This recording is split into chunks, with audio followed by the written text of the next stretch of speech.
Max कैज़क show करते थे, है भी रशियन टीवी पे। तो उन्होंने एक बात कही थी कि जो दुनिया चलाते हैं, मतलब कि जो कि दुनिया चलाने का मतलब कि जो अपनी करेंसी चलाते हैं, फिएट करेंसी, वो मैथमेटिशियन से और मैथमेटिक्स से नफरत करते हैं। क्यों? क्योंकि उन्होंने मतलब जो भी मतलब अपना फिएट करेंसी का हिसाब किताब फैला रखा है, वो सिर्फ एक ही अंडरपिनिंग पे बेस्ड है, जो कि प्लंडर वर्सेस प्रॉफिट है। तो इन बेवकूफ़ी ने किया क्या कि अपने मतलब कि दिमाग के दिवालियापन के बदौलत इन्होंने मतलब जो भी कंप्यूटर, जो कि ब्रेन सिमुलेशन से से ओतप्रोत है मानव ट्रांसह्यूमन्स का जीवन और विचार शैली। तो इन्होंने किया क्या कि मानव मस्तिष्क को बर्बाद या मतलब कि कुचलने के लिए इन्होंने मतलब तरह तरह के मतलब कि अवयव ठूस डाले। उसमें मतलब ढेरों प्रकार की मूवीज़ या किस्से कहानियाँ, उसमें धर्म भी हैं जो कि मतलब किस्सों कहानियाँ ही जैसी हैं। सारे के सारे धर्म, इसमें कोई एक धर्म नहीं है। तो अगर मैं अपने आप को नास्तिक कहता हूँ तो इसका मतलब मैं किसी एक धर्म का अनुयायी नहीं हूँ, उसमें बुद्ध धर्म ही शामिल है। तो नास्तिक मतलब नास्तिक, एथीस्ट, जैसे आपके यूरोप में होते हैं, जैसे आपके दुनिया में होते हैं। भारत में ऐसी एथीस्ट होते हैं, नहीं होते मुझे नहीं पता, लेकिन ऐसे एथीस्ट भी होते हैं जो कि मतलब इस किस्म के किसी भी धर्म को नहीं मानते हैं।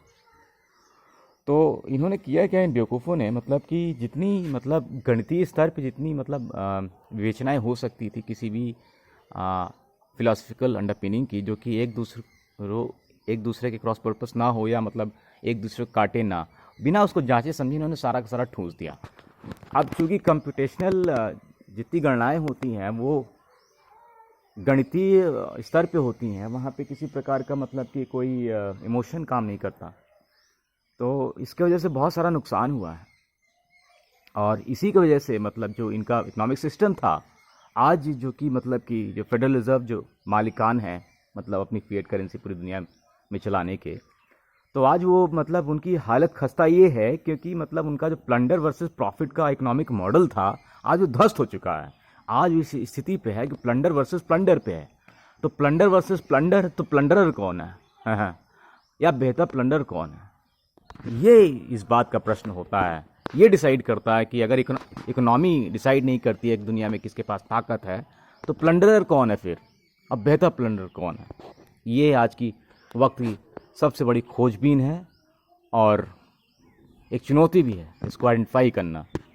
और प्लंडर क्या है, नुकसान क्या है, प्रॉफिट क्या है, इसको भी आइडेंटिफाई करना, क्योंकि यहाँ पे प्लंडर को भी लोग प्रॉफिट बता के बेच रहे हैं। क्योंकि भाई जब आप मतलब ये चीज़ सुनिश्चित नहीं कर पा रहे हैं कि क्या चीज़ क्या है, तो फिर कुछ भी है। तो ऐसी मतलब मानसिक विमूढ़ता की स्तर पे अगर विवेचनाएं हैं, तो पूरा कंपटिशनल एस्पेक्ट तो जो बर्बाद हो ही चुका है। तो यहाँ पे प्लंडर वर्सेस प्लंडर का अगर मॉडल है, जो अभी एग्जिस्टिंग मॉडल है, तो इसके चलते तो फिर ये अंत समय है दुनिया का। और यहाँ पे मतलब तो फिर कोई मतलब नहीं ना इकोनॉमिक सिस्टम का, किसी प्रकार का नहीं।